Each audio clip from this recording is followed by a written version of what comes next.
Hemlata Kailash ji, new Delhi से। राधे राधे। प्रणाम गुरुजी। गुरुजी, हमारे दोनों बच्चे यंग एज में एक्सपायर हो गए थे। अभी तक हमारी समझ में ये नहीं आ रहा कि कैसे रोएं, कब तक रोएं, कैसे हंसें, कब तक जिएं। मन विचलित अशांत है हमारा जी। हम पति पत्नी का मार्गदर्शन कीजिए। देखो, इसमें रुदन करने की आवश्यकता इसलिए नहीं है। आज का सत्संग सुना था क्या? सत्संग सुना था। हिरण्यकश्यप हिरणाक्ष के वध के बाद अपने भाई के बधू और पुत्रों को सबको संबोधन करके कह रहा था कि रोने की जरूरत नहीं। जैसे हम सब पानी के प्याऊ में एकत्रित होते हैं, जैसे स्टेशन में एकत्रित होते हैं, अपनी अपनी टिकट का ही अपना अपना काम किया, चल दिया। कल चित्रकेतु का चरित्र पीछे भागवत में उसमें था कि चित्रकेतु अपने पुत्र के वियोग में इतने मूर्छित हो रहे थे, रो रहे थे, तो देवर्षि नारद जी और अंगिरा जी ने आकर के उनको फिर संभाला और उस जीवात्मा को बुलाया और कहा, देखो तुम्हारे पिता माता इतना रो रहे हैं, बेटा आओ और हम तुम्हें आयु देते हैं अपने इस शरीर में। तो उन्होंने मना कर दिया। उन्होंने कहा, ये जो रो रहा है अपने को बाप समझता है, ये कितनी बार मेरा क्या क्या बन चुका है, मैं कितनी बार इसका बाप बन चुका हूँ, मैं कितनी बार इसका पति बन चुका हूँ। ये तो जीव अपने कर्मानुसार आता है। देवर्षि नारद जी, मैं इस शरीर में नहीं रहूंगा, मेरा बस इतना ही कर्म था इस शरीर में और मैं जा रहा हूँ, मैं किसी से प्यार नहीं करता, मेरा कोई कुछ नहीं। जब ये आवाज सुनी तो उनका मोह नष्ट हो गया। वो जीव आपके लिए एक सेकंड भी नहीं सोच रहा होगा और आपको वर्षों हो रहे हैं आप उनके प्रति रो रहे हो। यही अज्ञान है, यही माया का भगवान का प्रभाव है। आप भगवान से क्यों नहीं प्यार करते हो? मनुष्य जीवन भगवान के प्यार के लिए नहीं होता, लगता ही नहीं है किसी भी चीज में। यही अज्ञानता है। ये अज्ञानता के कारण बाहर न अंदर कहीं भी भ्रमण करने जाती हूँ। हाँ, बात सही है आपकी, हम बिल्कुल सपोर्ट करते हैं। ये माया का प्रभाव ही ऐसा है, अविद्या का, कि हमें लगता है मेरा पति, मेरा पुत्र, मेरा परिवार, मेरा अमुक, और जब मेरा परिवार चला गया तो अब हृदय जलता रहता है। यही अज्ञान का खेल है। अगर हम भगवान का नाम जप करें और भगवान को पुकारें और वो कृपा कर दें तो रोना बंद हो जाए, नहीं तो आज नहीं कभी जन्म जन्मांतर में रोना बंद नहीं होगा। यही होगा, यही होता रहा है जन्म जन्मांतर से। हमें मिलते रहे, बिछुड़ते रहे, मिलते रहे, जन्मते रहे, मरते रहे। इस परंपरा को नष्ट करना है तो भगवान श्री राम जी कह रहे हैं, जननी जनक बंधु सुत दारा, तनु धन धाम सुहृद परिवारा, सबकी ममता ताग बटोरी, मम पद मनहि बांधि बर डोरी। अब हम तो ममता में इतना फंसे हैं कि भगवान के चरणों की तरफ अपनी ममता लगा ही नहीं पा रहे, इसीलिए रोना आ रहा है। मेरा पुत्र भगवान ने क्यों छीन लिया? आपका ना था, ना है, ना रहेगा। वो भगवान का अंश है। कर्म के दुख को भुगवाने के लिए वो आपके यहाँ पुत्र बना के अब चला गया। वो आपका पुत्र नहीं था। अगर आपको सुख देने वाला पुत्र होता तो आजीवन रहता, आपको सुख देता, लेकिन आपके दुख को भुगाने के लिए वो जीवात्मा पुत्र बना और पुत्र बन करके एक हम दृष्टांत संतों के द्वारा सुना हुआ सुनाते हैं। दो मित्र थे, एक गांव से शहर गए काम करने के लिए। अब वहाँ धीरे धीरे दोनों मित्रों ने मिलकर के पैसा कमाया, फिर वहीं होटल खोला। छोटे होटल से एक बड़ा होटल, धीरे धीरे 20 वर्ष में बहुत। अब वो बड़े मित्र के मन में आया कि यार हम दोनों यहाँ आए हैं, इतना रुपया कमा चुके, अगर एक को मार दें तो पूरे अधिकारी हम बन जाएंगे। तो जहर दे के मार दिया और उसके शरीर का अंत्येष्टि संस्कार एकांत में ऐसे कर दिया।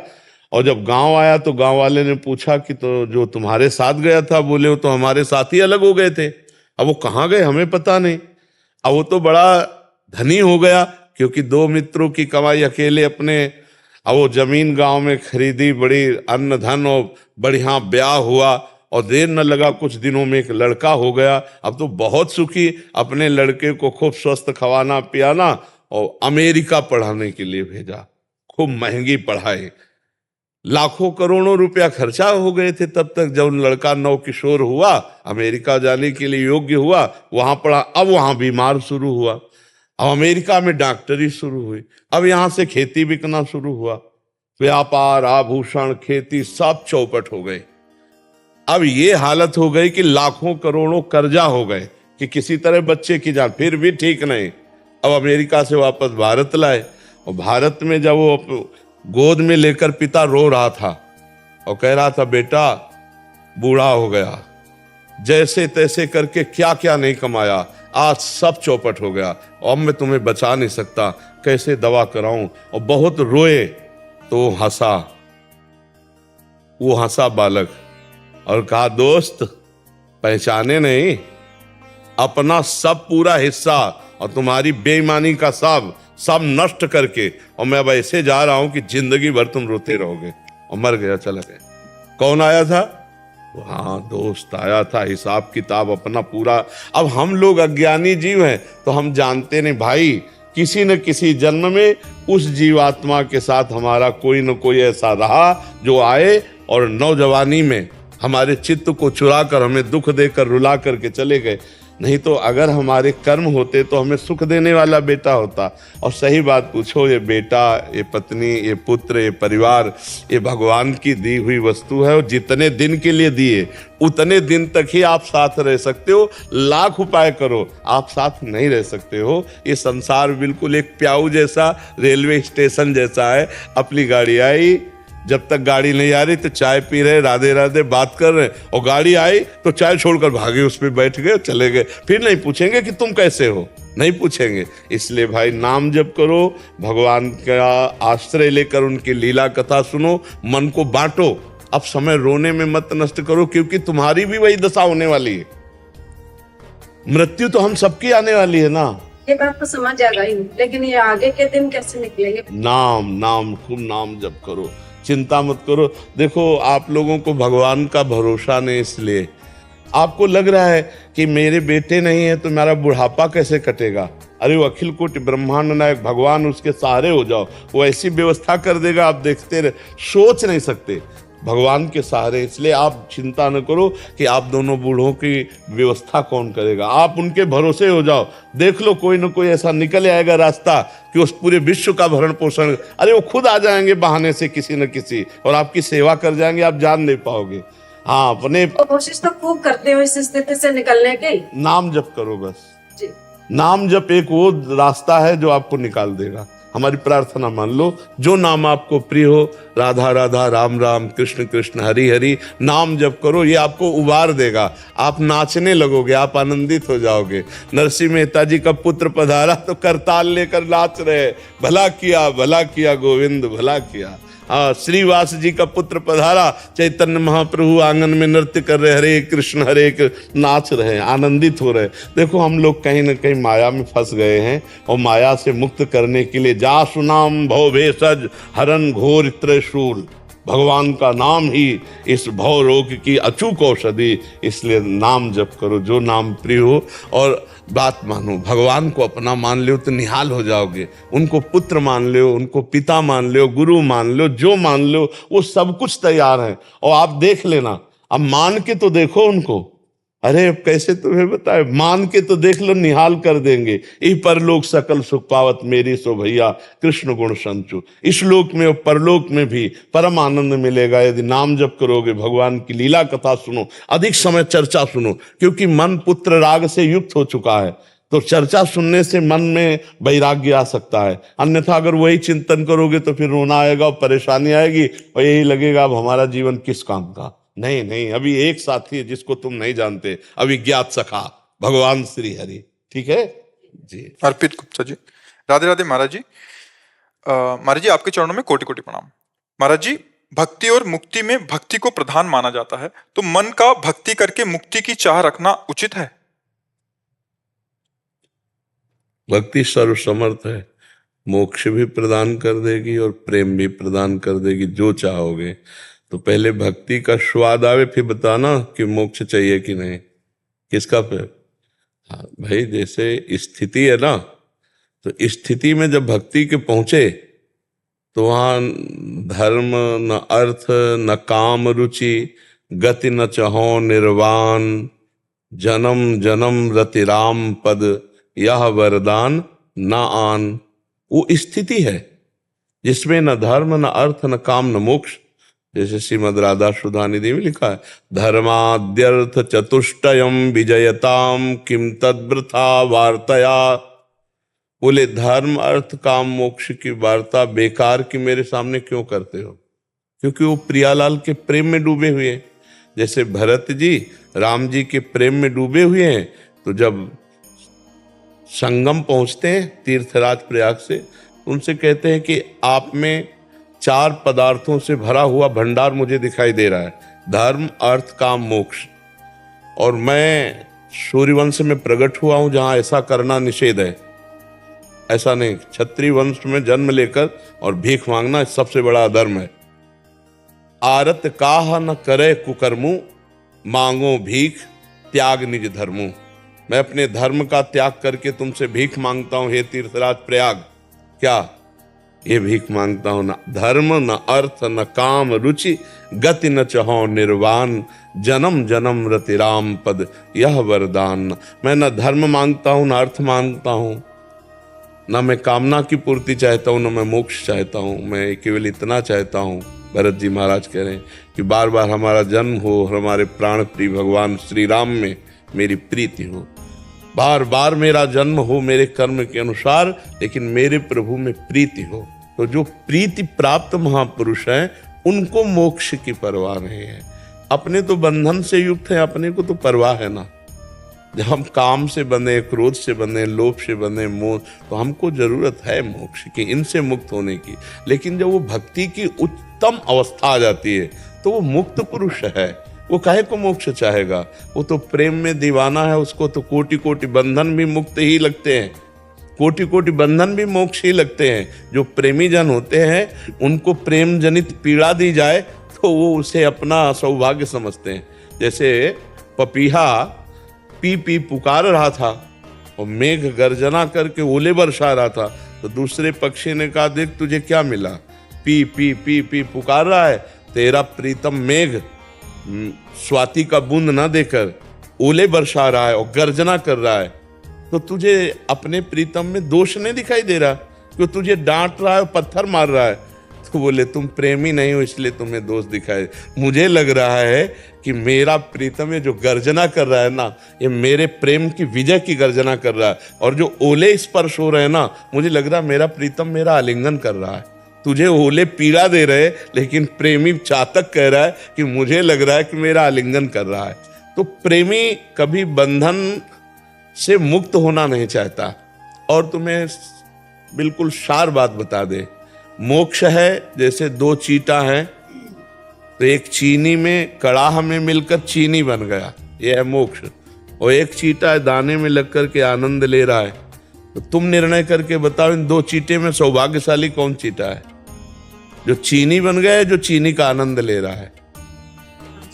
हाँ, जो चीनी का स्वाद ले रहा है वो चीता ज्यादा सौभाग्यशाली, वो तो उसी में चीनी बन गया। तो चीनी बन गया अर्थात ब्रह्मविद ब्रह्म ही भवति, और एक है ब्रह्म का आनंद ले रहा है, ब्रह्मानंद ले रहा है, भगवदानंद ले रहा है। इसलिए प्रेमी जनों ने मोक्ष स्वीकार नहीं किया।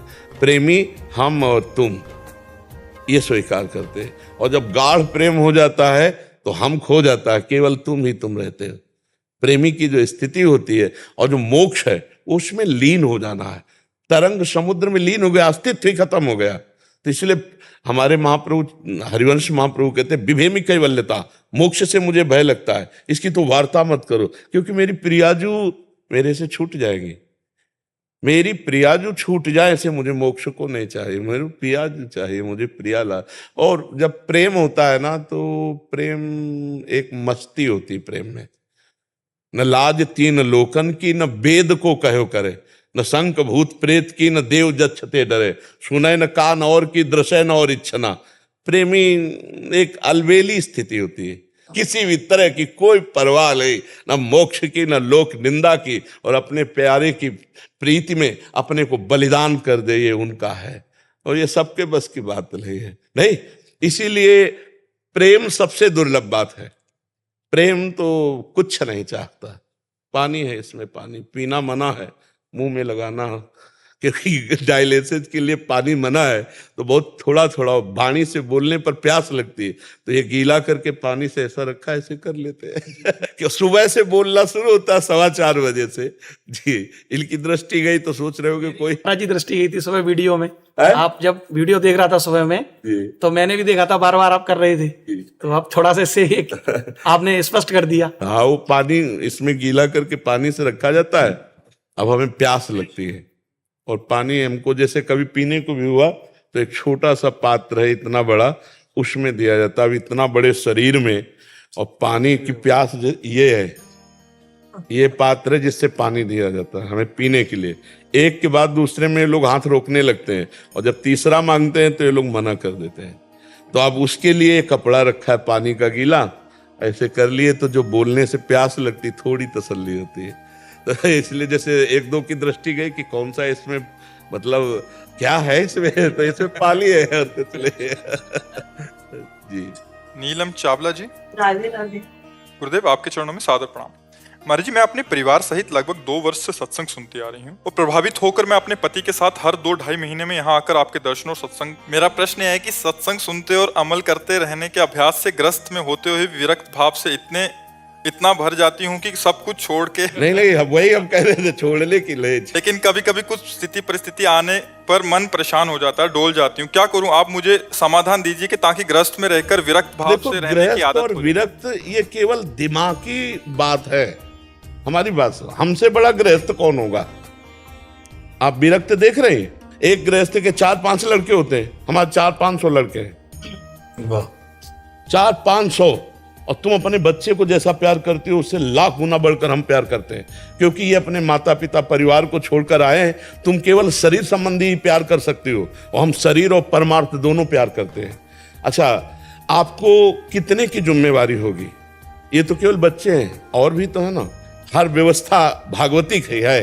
तो अगर हम कहें कि गृहस्थी हमें ऊबने वाली बात लगती है, तो आप फिर ये सोचो कि इतना बड़ा परिकर, और सुबह हम रात्रि के 12 बजे उठते हैं और अपनी दिनचर्या करके 2 बजे रोड में आ जाते हैं, और तब से अभी तक व्यवहार ही तो चल रहा है।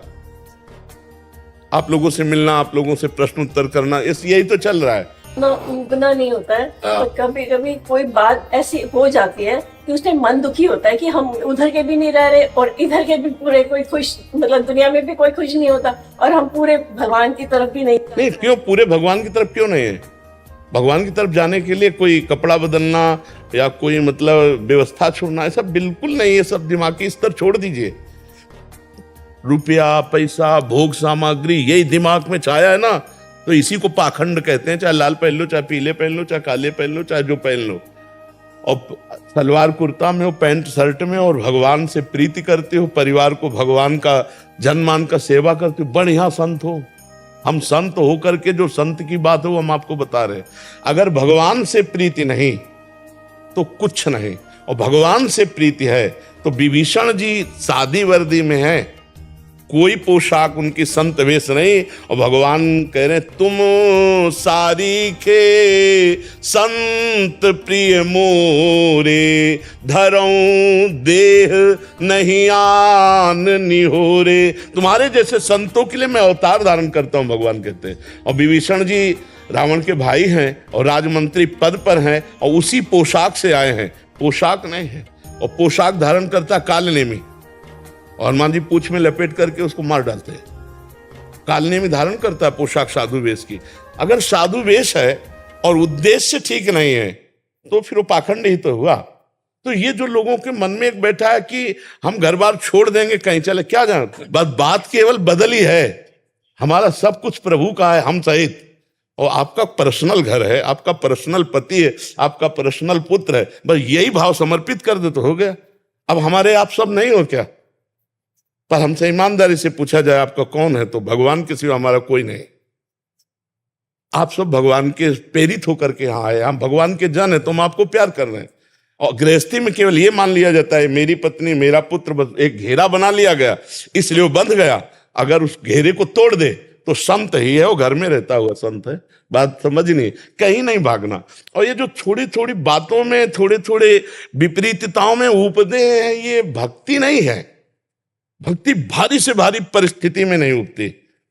हर बात चाहूंगा और जिंदगी में किसी से क्या, आपसे भी शिकायत नहीं करूंगा, और पूरा जीवन कष्ट में, लेकिन हर बात में, हर स्थिति में मुस्कुराना सीखा है। आपका दिया हुआ दुख मेरे लिए सुख से भी बढ़कर है।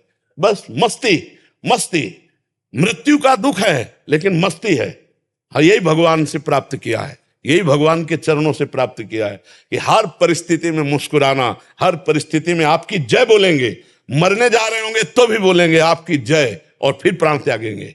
मस्त रहना। ये छोटी मोटी बातें, छोटे मोटे दुख, छोटी मोटी घबराहट की बातें आई, हमारी भक्ति क्षीण हो रही, हमारा भाव बिगड़ रहा है। अभी मस्ती नहीं आई। जब मस्ती आए, हर दुखों को रौंदते हुए अपने प्यारे की तरफ बढ़े, उसी को मस्ती कहते हैं ना।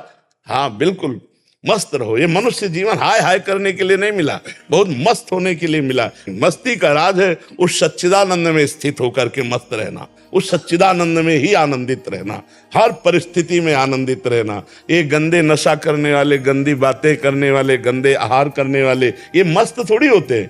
ना ना ना, मस्त तो होते जो भगवान में अपना चित्त जोड़ते। देखो हनुमान जी की मस्ती को देखो, विभीषण जी की मस्ती को देखो, ध्रुव जी की मस्ती को देखो, प्रहलाद जी के विष पी गई मीरा जी, मस्ती देखो, पूरा रात भर नाचती रही मेरे गिरधर गोपाल। ये मस्ती, जहां विष हलाहल भी अमृत हो जाता है। प्रहलाद जी को क्या क्या कष्ट नहीं दिया गया, आप पढ़ के देखो। 5 वर्ष का बालक मस्त है, ध्रुव जी मस्त है। जो भगवान से जुड़े वो मस्त हैं, जो माया से जुड़े वो मस्त नहीं हैं। वो तो चिंता, शोक, भय, उद्विग्न, विषाद, इसमें फंसे हुए हैं। मस्त वही है जो भगवान से जुड़े। हर बात को भगवान से जोड़ दो कि अगर भगवान की मेरी इच्छा ना होती तो ये दुख क्यों आता, ये विपत्ति क्यों आती, और जब मेरे भगवान मुझे दुख देना चाहते तो मैं सुख क्यों चाहूं। हम भगवान से प्यार करते हैं तो आपका दिया हुआ दुख करोड़ों सुख से भी बढ़कर हमारे लिए है। तब मस्ती आती है, तब मस्ती आती है। महाराज जी, मैं स्वयं का भजन स्वयं सुनता था। इसके बाद महाराज जी 10 साल से मेरा बंद हो गया और भजन बहुत कम हो गया महाराज। तो भजन सिद्धों का चलता है, साधकों को चलाना पड़ता है ना, तो अब चलाओ उनके। हाँ तो चलाओ, अब फिर चलाओ। कोई गलती हो गई हो महाराज जी, उसका कोई उपाय बताइए। सिद्ध बाबा की कृपा हुई। नहीं, आप ये बताओ, आपको किसी संत महात्मा के प्रति दोष दर्शन हुआ क्या? महाराज जी नहीं, मैं तो नहीं करता, नहीं करता। सिद्ध बाबा की अरदास न करता हूँ और उन्हीं की कृपा हुई थी मेरे पर। अगर स्वाभाविक भजन में जो प्रवृत्ति में अरुचि होती है, उसके 2 कारण होते हैं।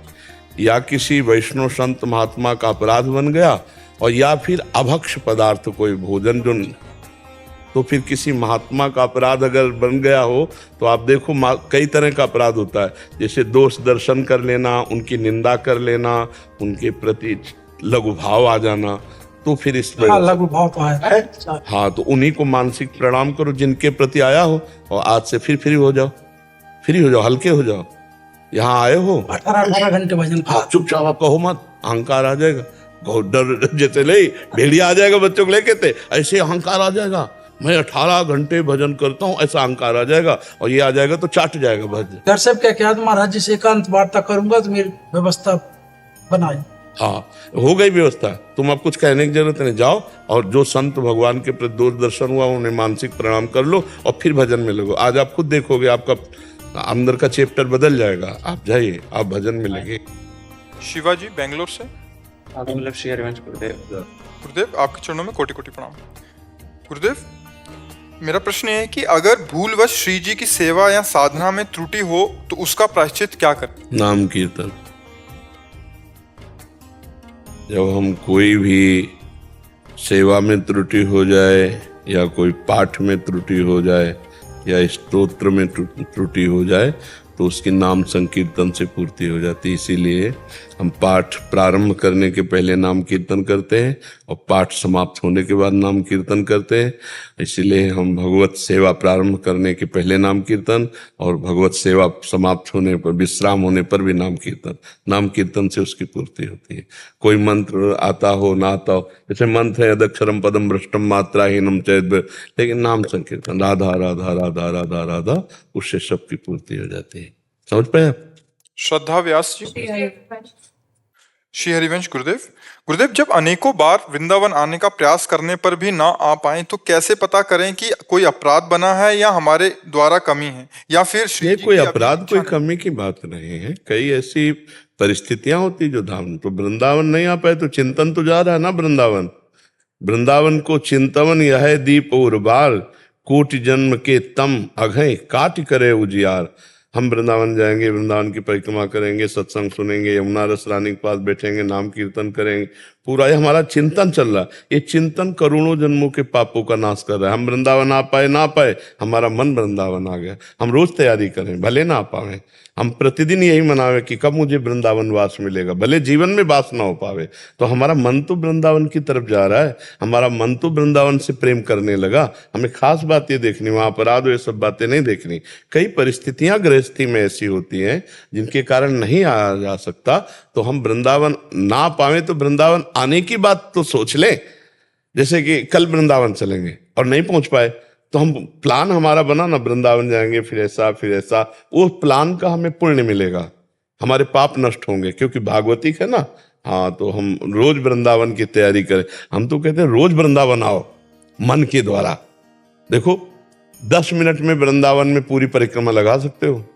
यहाँ से राधा केली कुंज से फिर वहां गए, फिर जुगल घाट, फिर ऐसे केसी घाट, ऐसे मन से घूमते पूरी वृंदावन की परिक्रमा लगी। फिर राधा वल्लभ जी दर्शन करने गए, राधा रमण जी दर्शन, जहां जहां आप गए वो अपने दिमाग में भर लिया और एकांत में बैठ के उसका चिंतन कर रहे हैं। रोज वृंदावन वास का आपको लाभ मिलेगा, क्योंकि रोज वृंदावन आए, रोज वृंदावन दर्शन, यही तो मानसिक वृंदावन की परिक्रमा हो गई ना। मानसिक वृंदावन की पूजा हो गई, मानसिक वृंदावन आ गए। जब शरीर से आने को मिले तो आओ, नहीं मन से रोज वृंदावन आओ, रोज वृंदावन की परिक्रमा लगाओ, रोज संत दर्शन करो। भाव से जा रहे हैं, अब अंदर घुस गए, बगीचे के अंदर जाकर ओ सामने देखा, प्रणाम, थोड़ी देर बैठे, फिर उठे चल दिए।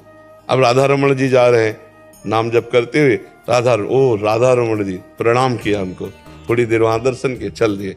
मानसिक आराम से आप 10 मिनट में बहुत बड़ा लाभ ले सकते हैं। अगर आने को प्रगट मिले तो ठीक है, ना आने को मिले तो भावना से रोज वृंदावन से जुड़ो। नाम रूप लीला धाम, यही तो हमारी उपासना है।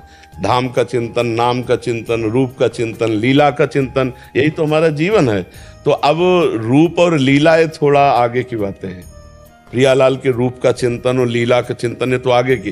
धाम और नाम ये दोनों पकड़ की चीजें हैं। तो नाम का चिंतन करें और धाम का चिंतन करें। ना आ पावे तो अपराध न सोचें कि कोई अपराध बन गया, श्री जी बुला नहीं रहे, ऐसा नहीं। करुणामयी, बहुत कृपामयी लाडली जो है, अवगुण करे समुद्र सम, गणत नापनो जान, राई के संभजन को मानत मेरु समान। श्री जी बहुत कृपामयी है, पर गृहस्थी में, संसार में बहुत सी ऐसी परिस्थितियां हैं जो हमें रोक सकती, हम नहीं जा पा सकते, तो कोई अपराध थोड़ी। शरीर नहीं जा पाए तो मन से हम चिंतन कर रहे हैं, उनके हैं। देखो ये बात अंदर से बैठा लो कि जहां राखो ता रहो मान सुख राशि है। जहां रखोगी प्रियाजू, मैं आपके द्वारा रखी गई हूं। आप दिल्ली रखो, कलकत्ता रखो, आप जहां रखो, आपकी मौज है। मैं आपकी हूं, आपका चिंतन करूंगी, आप जहां रखोगी उसमें राजी रहूंगी, मांगती रहूंगी कि वृंदावन मिल जाए तो अच्छा है, वृंदावन दर्शन कराऊं तो अच्छा। ऐसी भावना से रहो, दैन्य भावना, समर्पित भावना। तो देखो भाई जी हनुमान प्रसाद पोद्दार जी, गोरखपुर गीता वाटिका, वहीं से श्री जी के दर्शन कर रहे हैं, वहीं से दिव्य लीला पूज्य राधा बाबा। तो अगर आप वृंदावन नहीं आ पाते हो, वृंदावन का चिंतन करते हैं, तो वृंदावन आपके हृदय में वहां प्रकाशित हो जाएगा। हमारे उर वृंदावन और हमारे हृदय में वृंदावन चिदानंद है, वो जहां भी आप होगी वहीं प्रकाशित हो जाएगा। तो ऐसे भाव से रहो, नहीं तो आपको बार बार हृदय में जलन होगी, दुख होगा कि पता नहीं कौन सा पाप बन गया, हम धाम नहीं जा पा रहे। तो ऐसा न सोचिए। भजन करने वालों में भी ऐसी परिस्थितियां ऐसे आती हैं, व्यवस्थाएं, जो धाम की तरफ आने का प्रयास करने पर भी असफल हो जाते हैं। बहुत से ऐसे गृहस्थ हैं, तो वहाँ अपराध की भावना नहीं करनी, वहाँ प्रियाजू का चिंतन करके वृंदावन का चिंतन प्रारंभ कर दे। वो वास जैसा ही फल मिलता है चिंतन से। जी जी,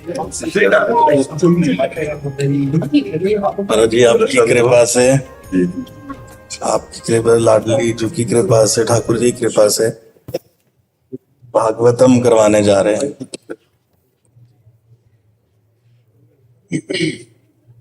कहाँ करवा रहे हैं? चंडीगढ़ में जी, ऐसी कृपा हुई कि सभी संतों को हाँ बहुत सुंदर है। आपका केवल आशीर्वाद लेने आए हैं। अब हम तो वृंदावन से जा रहे मैं समझ हैं। प्रवक्ता कौन है? प्रधान इंद्रेश उपाध्याय जी। ऐसी कृपा हुई है लाडली जी की कि अपने आप हमें नहीं पता कि कैसे हो रहा है। कृष्णचंद्र जी के बेटा है। हाँ जी, हाँ जी। बहुत बहुत सरल मूर्ति है, बहुत पवित्र। जी हाँ, कुल परंपरा से बहुत पवित्र। हमें नहीं पता महाराज जी ये कैसे होगा कैसे नहीं होगा, पर सब ठाकुर जी पे छोड़ दिया। हाँ बिल्कुल, नहीं बहुत सुंदर। ये बहुत मांगलिक अनुष्ठान है और अधिक से अधिक संतों को बुलाओ, सब संतों को उपस्थित, उनके बीच बीच में प्रवचन रख दो, बहुत मंगल में रहेगा। बहुत अच्छे प्रवक्ता है, मतलब हृदय से भगवान की चर्चा करते हैं। एक होता है ना कि वाणी की प्रवीण, पवित्र हृदय पवित्र वाणी, और बहुत प्रवीण है। हाँ, ठाकुर जी के लेकर के आए थे यहाँ अपने, बोले हमारे ठाकुर जी ये देना चाहते, ठाकुर जी ये देना चाहते। तो जी जी जी बहुत अच्छे, बहुत अच्छे, और ये बहुत उत्तम कार्य है। और हृदय से हम आपके साथ हैं, शरीर से वरवाह नहीं पहुंच पाएंगे। हाँ हृदय। महाराज जी वही चाहिए हमें बस, ये जो भक्ति का बीज आपने सब में अंकुरित करा है ना, बस उसी का। हाँ लेकिन बहुत सुंदर। और ये महाराज जी ओपन टू ऑल है, इसमें हमने कोई पास कोई एंट्री नहीं रखी, जो आए वो नाम सुने। बिल्कुल बिल्कुल बिल्कुल ठीक है, बिल्कुल ठीक है। और खान पान की भी व्यवस्था रखना, जो जैसे बाहर से कोई आया हुआ भूखा है तो उसको भी भोजन की व्यवस्था। हाँ ये बहुत, क्योंकि जैसे कथामृत है ना, कानों के द्वारा हृदय में गया तो उच्छिष्टामृत मुख के द्वारा पेट में गया, इसकी भी व्यवस्था कर देना। भोजन की व्यवस्था है। हाँ जी, हाँ जी महाराज, बिल्कुल प्रसादी है जी। हाँ, संतों की चरण रज में बहुत बड़ी सामर्थ्य है, आप चिंता न करो। ठीक है, 7 दिन ऐसी भोजन व्यवस्था कि जो पाना चाहे, जिनकी व्यवस्था है वो पाके आए, और जो ऐसे लोग हैं पाना चाहें तो भोजन व्यवस्था। बिल्कुल महाराज, ठीक है, बिल्कुल महाराज जी, बिल्कुल। ये हम अपनी श्री जी को अर्पित करवा दें, उनको निमंत्रण। हाँ सौभाग्य अपनी श्री जी को दे आओ, वही जानेगी, वही देखेगी, उनको पहले। महाराज जी आपकी कृपा चाहिए बस। नहीं, बहुत बड़ा कार्य है। एक भागवत ने धुंधकारी को भगवत पार्षद बना दिया था, एक भागवत ने। ये महाराज जी एक ये प्रसिद्ध सिंगर हैं पंजाबी, जैस्मिन सैंडलिस जी, तो कुछ सुनाना चाहेंगे? 1-2 लाइन से आप बिल्कुल घर जैसे बैठ के सुनाइए, एकदम राधा राधा राधा राधा राधा राधा राधा राधा राधा राधा राधा राधा राधा। अब इसे राग में ले जाइए, ले जाइए, करो बस। राधा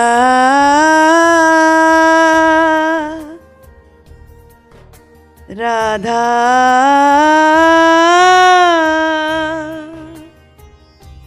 राधा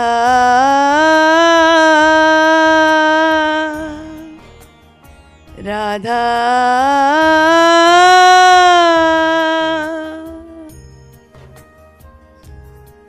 इतना ही काफी तुम्हारे उद्धार के लिए। प्रिय है, हमेशा यही प्रार्थना है कि आपका स्वास्थ्य हमेशा ठीक रहे, हमेशा। इतनी आप पर इतने लोगों का जो लोगों की जो इतनी प्रार्थनाएं आपके साथ है महाराज जी। पर अब ये क्या है कि जितने मिनट चलना है शरीर को, उतने ही मिनट चलेगा। मतलब अब वो जो जाने वाली चीज वो तो जाएगी ही जाएगी। तो जितने दिन हमारा शरीर सेवा में लगना है उतने दिन लगना है। अब अपने बस का तो है नहीं, मालिक जितने दिन रखेगा नौकरी में उतने दिन रखना है, नहीं तो ट्रांसफर। और अगर मालिक को फिर भेजना है तो नया शरीर फिर भेजेंगे। वो नाम प्रेमानंद भले नहीं होगा, लेकिन कोई भी नाम हो, काम वही करेंगे जो अभी कर रहे हैं। पहले मालिक शरीर बदल सकता है, और अगर अपने पास अपनी सेवा में रख लिया तो बात अलग है। अगर यहाँ है तो फिर यही झंडा ऊंचा करेंगे।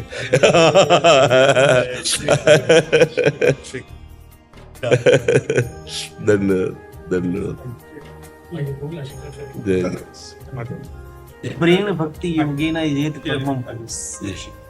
हाँ, नाम जब से आएगी वो तदर्पिता अखिलाचारिता तत्स्मरणेन परम व्याकुल थे। ये भाव लाओ, समस्त आचरण भगवान को अर्पित करते श्री कृष्ण अनुकूलेन प्रतिकूलस्य विसर्जनम, और निरंतर नाम का अभ्यास करो, तीव्र भक्ति योग जागृत हो जाएगा।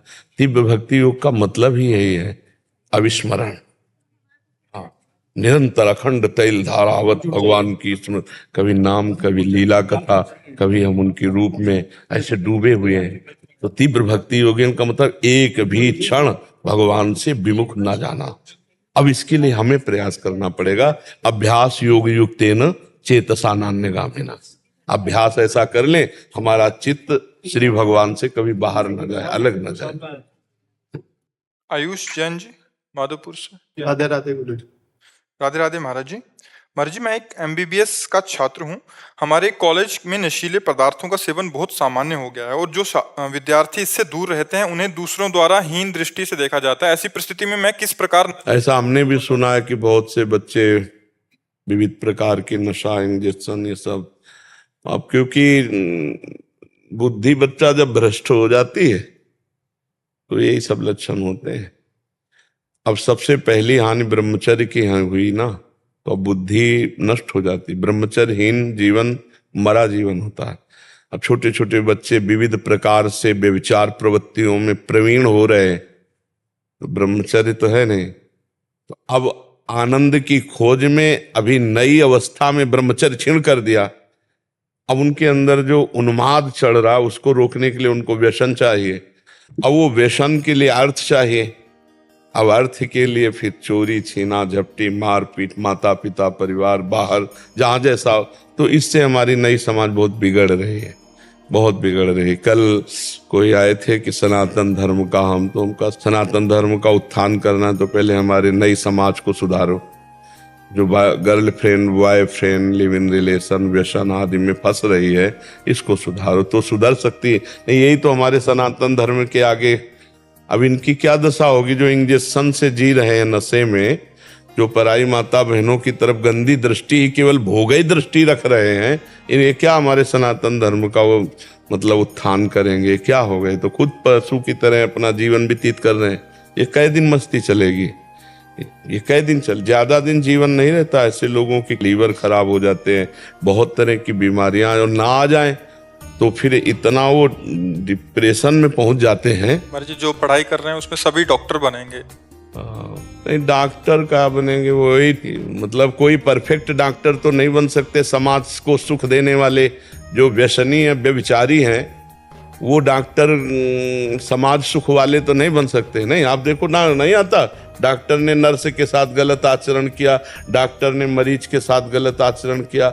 डॉक्टर वो मर चुका है मरीज, लेकिन फिर भी वो कह रहे कोशिश कर रहे हैं, हम 2-3 दिन अभी लगेंगे, और उसके पैसे ले रहे हैं। तो ये सब वही है, नशेबाज, बेविचारी लोग।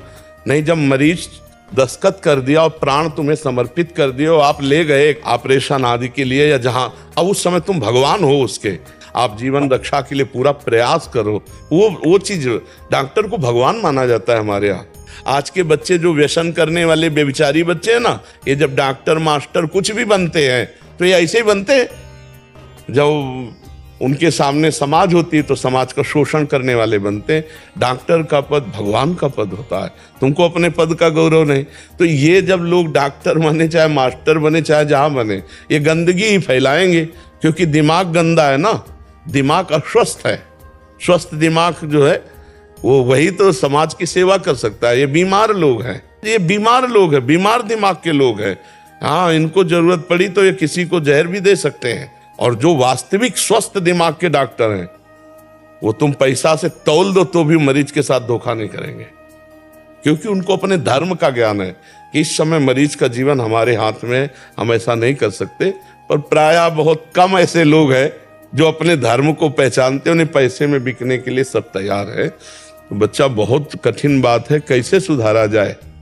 आप लोग स्वयं सुधरने की चेष्टा करें और बचने की चेष्टा करें तो हो सकता है, पर नए नए बच्चे, नई उमंग, तो उनको संतों की बातें सुनने में अच्छा नहीं लगता, शास्त्र की बात सुनने में अच्छा नहीं लगता।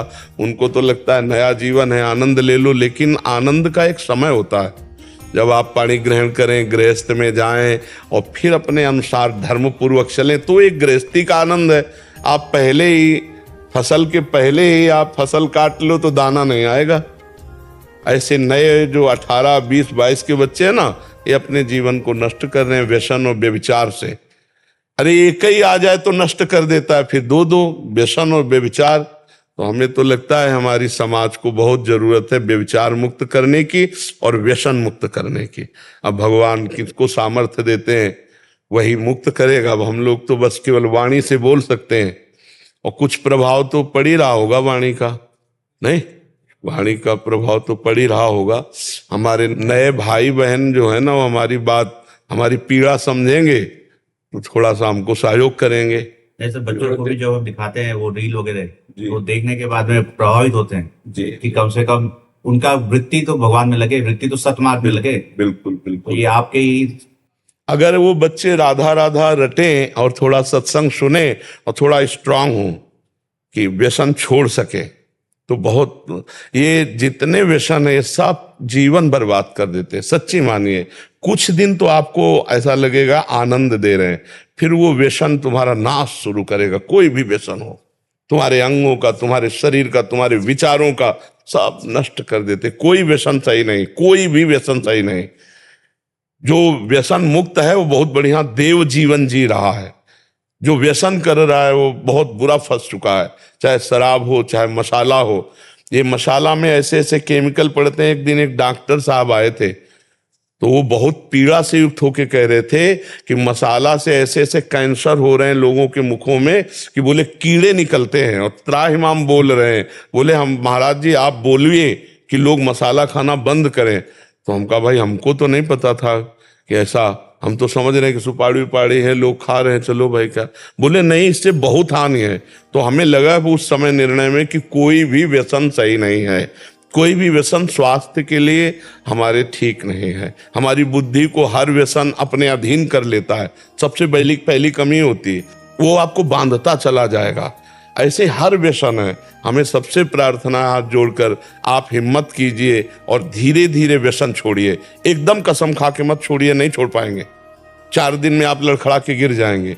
पहले क्रमशः धीरे धीरे छोड़े, तो उससे क्या, एकदम शरीर जैसे आपका नशे की हैबिट पड़ गई है, आप एकदम छोड़ोगे तो टूट जाओगे, नहीं छोड़ पाओगे। धीरे धीरे छोड़िए। आप जितना लेते हो उससे कम संख्या में आइए, और 1 महीने का टारगेट रख लीजिए कि हम 1 महीने में इसको छोड़ देंगे। तो आप धीरे धीरे छोड़ सकते हैं। इकट्ठे नहीं छोड़ने की बात हम नहीं कहेंगे, क्योंकि नहीं छोड़ सकते। इकट्ठे अगर कसम खाए तो 2-4 दिन में आप फिर कसम तोड़ देंगे, क्योंकि इतना माइंड खराब। उसको धीरे धीरे लाइए, धीरे धीरे कम में लाइए, और इतना कम में लाते चले जाइए कि आप फिर एकदम छोड़ दें तो आपको कोई परेशानी नहीं। भगवान नाम के व्यसन में भी अगर अपने आप को समर्पित कर दिया जाए तो उस नशे से इसका ही हो जाएगा। हाँ, बिना भगवान के बल के नहीं होगा, पर एक शरीर की हैबिट होती है। जैसे आप अगर कोई तम्बाकू खाता है 10 बार ना, तो अब जब उससे एकदम आज से कसम से तुम तम्बाकू मत खाना, अब हर समय उसको यही दिखाई दे, अगर कोई दिखाई दे गया तो फिर वो मतलब वो उसको यही लगेगा कि यार कहाँ फंस गए। तो वो धीरे धीरे छोड़े। हम किसी बात को बहुत समझ के कह रहे हैं कि व्यसन को धीरे धीरे छोड़े। 1 महीना का टारगेट रख ले और धीरे धीरे उसको कम करता हुआ छोड़ दे। एकदम छोड़ने में व्यवस्था आ जाएगी। और नाम जप करते हुए अगर हम ज्ञान पूर्वक छोड़ेंगे कि ये हमारे लिए हानिकारक है, तो हम धीरे धीरे उस पर विजय प्राप्त कर लेंगे। तो बच्चा, अब हमारी बात तो प्रार्थना ही केवल है, आप सब विद्यार्थी जन, नौजवान हमें सहयोग दें कि आप सब व्यसन मुक्त हो, व्यभिचार मुक्त हो, तो आपका जीवन मंगल में हो जाएगा। पीयूष नाशा जी, राधे राधे महर्षि। महर्षि, मोक्ष प्राप्ति के मार्ग में हमें सिखाया जाता है कि सभी कर्मों को निष्काम भाव से भगवान को समर्पित करना चाहिए, बिना परिणाम की आसक्ति के। फिर भी इस यात्रा में कभी कभी हम ऐसे निर्णयों का सामना करना पड़ता है जहां 2 रास्ते या विकल्प सामने आ जाते हैं और हम किसी भी परिणाम की भविष्यवाणी नहीं कर सकते। ऐसे क्षणों में हम कैसे ये पहचान सकते हैं कि कौन सा मार्ग ईश्वरीय इच्छा के अनुरूप है और कौन सा हमारे अपने व्यक्तित्व इच्छाओं या अहंकार से प्रेरित हो सकता है, खासकर जब दोनों ही सत्य पर सही प्रतीत हो रहे हों? कैसे कैसे हमें किसका प्रश्न है? कैसे आप हमें बताएं कि दोनों सत्य प्रतीत हो रहे हैं, कैसे? तब हम आपको बताएं कि वो अपनी वासना है, अपनी इच्छा है या भगवान की इच्छा है। बताइए आप कौन सा कर्म आप ऐसा। उदाहरण जैसे कि अगर हम अपने कार्य में हमें डिसीजन लेना है, कोई निर्णय लेना है। बात पहले यहाँ समझनी है, भगवान की इच्छा और अपने कार्य ऐसा नहीं होता है। भगवान की इच्छा का पालन करने के लिए पहले तन वांग मनोभीर अमलई सोहम तवि वाष्टिता, शरीर को, मन को और वाणी को और आम को भगवान के चरणों में समर्पित करना होता है। तो अपना तो कुछ बचा नहीं, जब अपना कुछ अहम बचा नहीं तो उनकी इच्छा ही हमारे हृदय में इच्छा बनकर के स्फुरित होगी। और जब तक अहम है तब तक स्वेच्छा है। जब तक हमारा शरीर है, हमारी वाणी है, हमारा अंतःकरण है, हमारा परिवार है, तब तक ये अहम का राज्य है। ये अहम के राज्य में स्वेच्छा उत्पन्न हुई है, ना कि भगवद इच्छा। भगवद इच्छा तो उस हृदय में उत्पन्न होती है जो इच्छा रहित होता है, जो अहम रहित होता है। तो अभी हमारी वासनाएं ही हैं, हमारी इच्छाएं ही हैं, वो हम भगवान के चरणों में रखेंगे, हम भगवान के चरणों में मांगेंगे। पर पूरी होना ना पूरी होना ये उनके ऊपर छोड़ दीजिए। जिससे हमारा मंगल होगा वही वो कार्य करेंगे। मंगल भवन है, उनकी सामर्थ्य नहीं है कि वो हमारा मंगल कर सकें। जैसे सूर्य की सामर्थ्य नहीं कि वह अंधेरा प्रकट कर सके, क्योंकि जहाँ सूर्य वहाँ अंधेरा रह ही नहीं सकता। ऐसे मंगल भवन जहाँ श्री हरि हैं वहाँ मंगल हो ही नहीं सकता। हो सकता है हमारी मांग के विपरीत दे दें, लेकिन वो विपरीतता ही हमें परम मंगल प्रदान करने वाली होगी। और भगवान की इच्छा को वही जान सकता है जो अपनी इच्छाओं को मिटा दिया है या भगवान के चरणों में समर्पित कर दिया है। जब तक अपनी इच्छाएं हैं तब तक हम अपनी वासनाओं के खेल खेलेंगे और उनका आरोप कर देंगे। काले कर्म ईश्वर मिथ्या दोष लगाए। काल के ऊपर, कर्म के ऊपर, ईश्वर के ऊपर हम दोषारोपण करते रहेंगे। और इच्छा हमारी है, क्योंकि देहाभिमानी जीव जब तक अभिमान और इच्छा को भगवान में समर्पित नहीं कर देता तब तक वो भगवद इच्छा को नहीं जानता, क्योंकि भगवान की कोई इच्छा नहीं है। भगवान पूर्ण काम है। भगवान में इच्छा भक्त की पहुंचती है तो उनमें भूख पैदा कर देती है, उनमें खेलने की इच्छा पैदा कर देती है। जैसी भावना भक्त करता है वैसे ही भगवान चेष्टा करते हुए नजर आते। भगवान अमना है, भगवान पूर्ण काम है, भगवान इच्छा रहित है। भगवान कोई व्यक्ति थोड़ी है कि उनको इच्छा होगी। उनकी उपासना करने वाले इच्छा रहित हो जाते हैं। जा ही न चाही कबहु कछु, तुम सन सहज सने बसहु निरंतर तासुर। जिसने चाह मिटा दी भगवान से सहज प्रेम, तो वहां भगवान विराजमान हो जाते हैं। वहीं भगवान अर्जुन के जैसे घोड़े पकड़े बैठे हैं, ऐसे हृदय में मन और इंद्रियों को पकड़ करके जीव को परमात्मानंद प्रदान करते हैं, अपना स्वरूप प्रदान करते हैं। अभी हम लोग देहाभिमानी जीव हैं। अभी हमारे अंदर ये बात आ गई, नाथ सकल संपदा तुम्हारी, मैं सेवक समेत सुतनारी। बिल्कुल एक चौपाई सहज में है, नाथ सकल संपदा तुम्हारी और मैं सेवक समेत सुतनारी। ये आ गई है। अगर आ जाएगी तो वो जो चीज अपनी चाहे ले लें, आपको कोई परेशानी नहीं होनी चाहिए। नाथ सकल संपदा तुम्हारी, मैं सेवक समेत सुतनारी। अभी ऐसा नहीं है ना, तो अभी कहीं ना कहीं मेरी इच्छा तो सब है ना, तो हम भगवद इच्छा का निर्णय अभी नहीं कर सकते। भगवद इच्छा की पहचान वही कर सकता है जो अपनी पहले इच्छाओं को मिटा दे। समझ पा रहे हो? अभी इन प्रकारेण हमारी इच्छाओं का ही जाल बिछा हुआ है। इसलिए नाम जप कीजिए और धीरे से समर्पण योग में आइए। मैं परिवार सहित आपकी शरण में हूं प्रभु। नाथ सकल संपदा तुम्हारी, मैं सेवक समेत सुतनारी। अब ये जिम्मेवारी आप देखो प्रभु, मैं तो आपका केवल मुनीम हूं, छोटा सा, 4 लोगों का मालिक आप हो, इस घर के, इस परिवार के। मैं एक छोटा सा सेवक हूं। जो आप देंगे आपकी सेवा करता रहूंगा, आपके परिवार की सेवा करता रहूंगा। जरूरत होगी तो मुनीम होने के कारण पर्चा आपको पकड़ाते रहेंगे। स्वामी आप है, आप देखते रहिए। आप बहुत आनंद में जीवन व्यतीत कर लेंगे। अगर हमारी बात ये समझ पाएंगे और कर्ता बनते रहेंगे, घर के मालिक बनते रहेंगे, तो फिर परेशानी ही परेशानी, और आप समझ नहीं पाएंगे भगवान के विधान को, और हो सकता है श्रद्धा भी डगमगा जाए। क्योंकि खेल ऐसे हैं, सृजन पालन विनाश। जैसे अभी आप रुदन कर रहे थे, अब आपको लाख समझाओ, लेकिन जो हृदय पे चोट लगी उसको कैसे कोई संभाल। वो छाती जाने, जिस माँ का पुत्र गया हो वो माँ जान सकती है, हम लोग तो बाहर से ऐसे उपदेश दे सकते हैं। अंदर का जब मोह नष्ट होगा तब इनको हमारी बात समझ में आएगी। अभी हम कहते हैं सब भगवान का है, अगर भगवान अपनी वस्तु ले लें तो अभी श्रद्धा खत्म हो जाएगी। नहीं खत्म, इसका मतलब समर्पण नहीं था। हम समर्पण योग की तरफ चले तो भगवान कहते हैं योगक्षेमम वहम में हम भगवान का चिंतन करें और अपने आप को भगवान के हवाले कर दें, तो जो अप्राप्ति की प्राप्ति कराना और प्राप्ति की रक्षा करना वो सब कर लेंगे। बहुत करुणामय भगवान है। समझ पा रहे हैं आप जी।